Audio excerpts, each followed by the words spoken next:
World War II causes. Causes of World War II can be organized using the acronym MARTIN.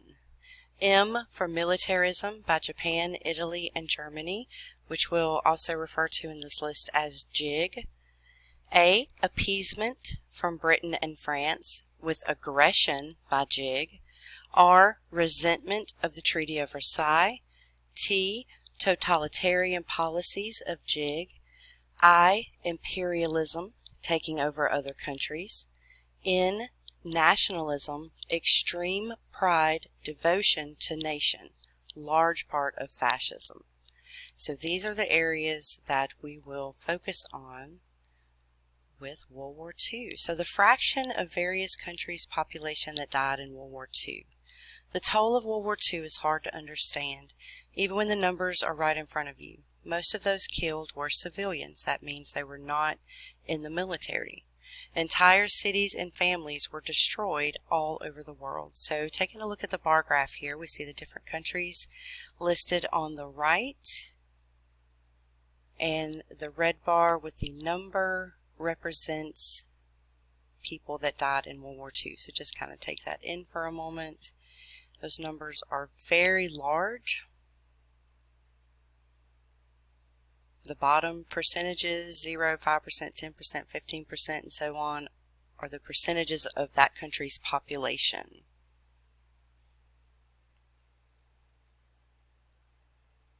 So dictators emerge and threaten world peace.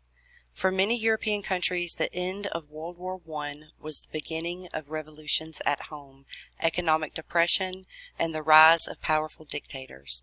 These leaders were driven by nationalism and dreams of territorial expansion. Some countries had installed democracies after the war, like Germany's Weimar Republic.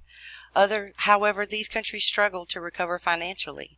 The value of their money plummeted. You can see in the picture in the top, children are playing with money because the value is so little of it.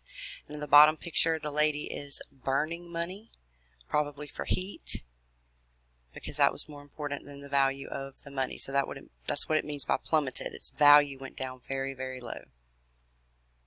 The failure of the Treaty of Versailles. The peace settlement that ended World War I, the Versailles Treaty, failed to provide a just and secure peace as promised. Instead, Germany grew more and more resentful of the treaty that they felt was too harsh. An angry and humiliated, jobless man who had been a young soldier in the German army during World War I joined the National Socialistic German Workers' Party, known as the Nazis, after the war. And the rest is history. So we can see this young man with the arrow pointing to him.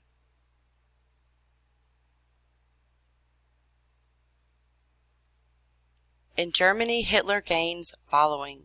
So Hitler was a master orator. That means he was a great speaker. His speeches were powerful and rallied the masses behind his ideas.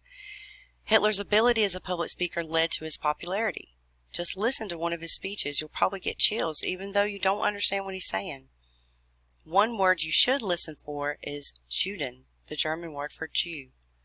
He became very popular and also became the Nazi Party leader.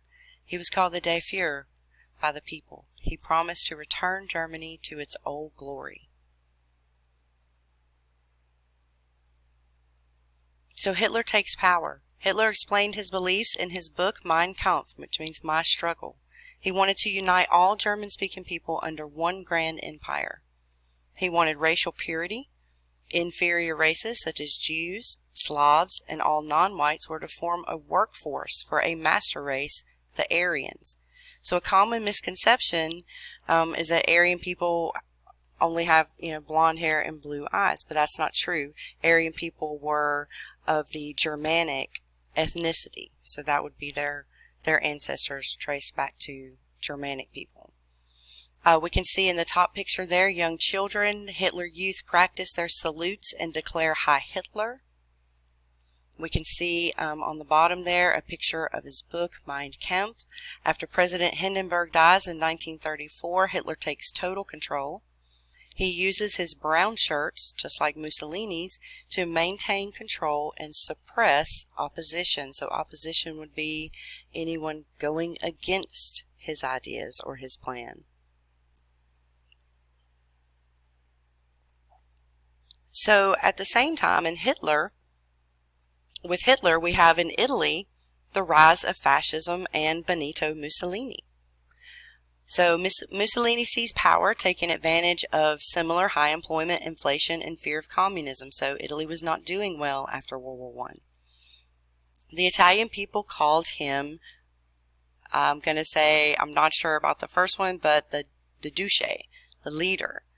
By 1922, Mussolini and his black shirts, which was his personal police force, had beaten all opposition and were the most powerful group in Italy. He forced the king to name him prime minister. And we can see his picture at the top there. In 1921, Mussolini had established the Fascist Party. He stressed Italian national pride and militarism. And in the bottom picture, you see a mass of people there listening to him speak. And he's waving to everybody, and he's worshipped in Italy there. In Russia, after World War I, Joseph Stalin took control in 1924 of the Soviet Union. He wanted to transform the mostly poor and rural nation into a major industrial power, so he took control of the economy. He did achieve a lot of his goals, but did so very brutally, sending millions of those who opposed him to work camps or had them put to death. On the left there, we see a 1932 poster that championed the Soviet defense industry. On the top, we see workers. Right, they're building up their military. On the right there, we see Stalin shown with Lenin, who ruled Russia with an iron fist for nearly 30 years. You have the Stalin and Lenin, both there, Lenin ruling before Stalin. In 1939, by then, Stalin had firmly established a totalitarian communist government in the USSR. In totalitarian states, citizens are expected to treat the dictator with adoration. They're supposed to adore him. He forced farmers to combine their land into huge collective farms owned and controlled by the government. Then he confiscated most of food produced and causing millions of people to starve. He pushed industrialization rapidly by building factories. Most of the economy went towards the production, and the standard of living dropped sharply. So he had farms produce, but then he confiscated that food, and so lots of people starved because they didn't have enough food. Switching over to Japan, halfway around the world, nationalistic leaders were seizing control of the imperial government of Japan.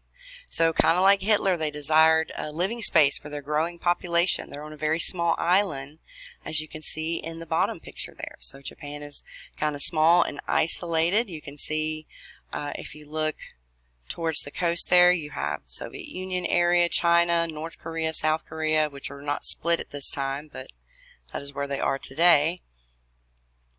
And so they wanted to take land and expand. Young Emperor Hirohito began a military buildup with several attacks on China and a dream of Pacific domination. So Japan is trying to expand their empire. And Hitler is also trying to expand Germany. Hitler goes to work.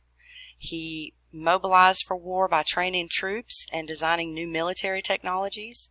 Most of Europe had relaxed into what they believed was a long stretch of peacetime. Remember, this is coming out of World War I.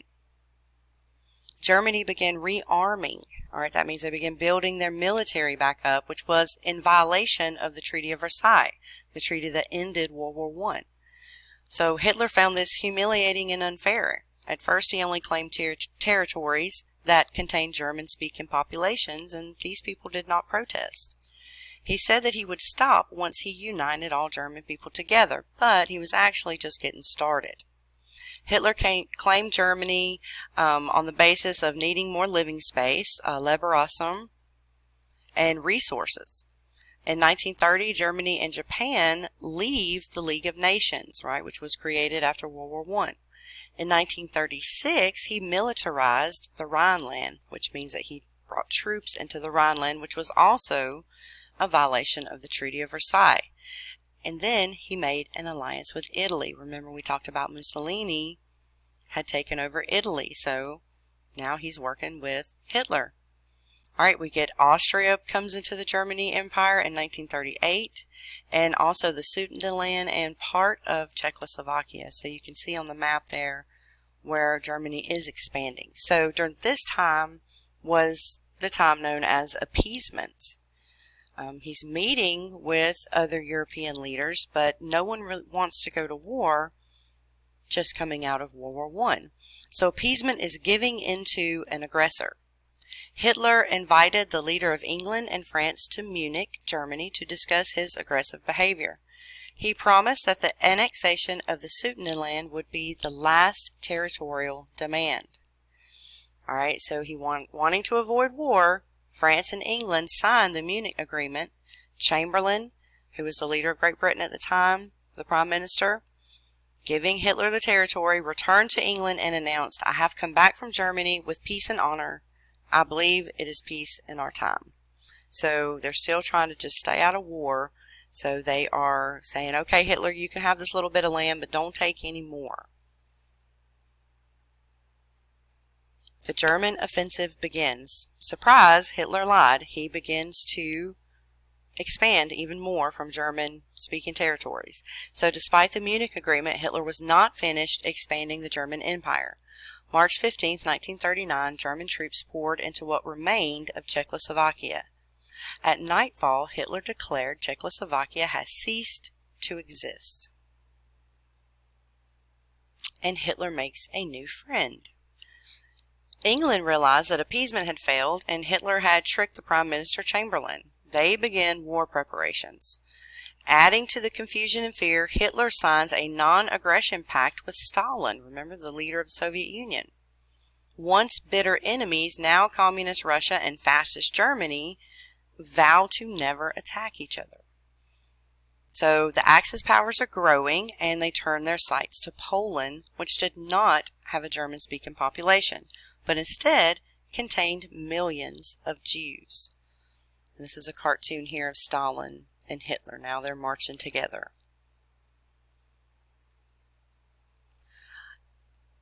Thinking of the USA at this time, we're in the late 1930s, Congress is staying neutral. With memories still fresh from World War I, most Americans believe that the U.S. should not get involved in the increasing aggression in Europe. Congress passed a series of neutrality acts that outlawed arms sales or loans to other nations. Remember, the arms and things would be weapons and equipment and materials for war, so outlawing the sale of them or even loaning them. However, in 1937, FDR sends arms and supplies to China to help them defend themselves against Japan, and he said he would not stand for aggression. And then later on, he makes a speech that follows. So that's FDR there in the bottom right corner, and then we have a cartoon there. You've got war knocking on the door, and the guy's reading the paper, yeah, in a minute. So Congress is staying neutral. Stay tuned for more.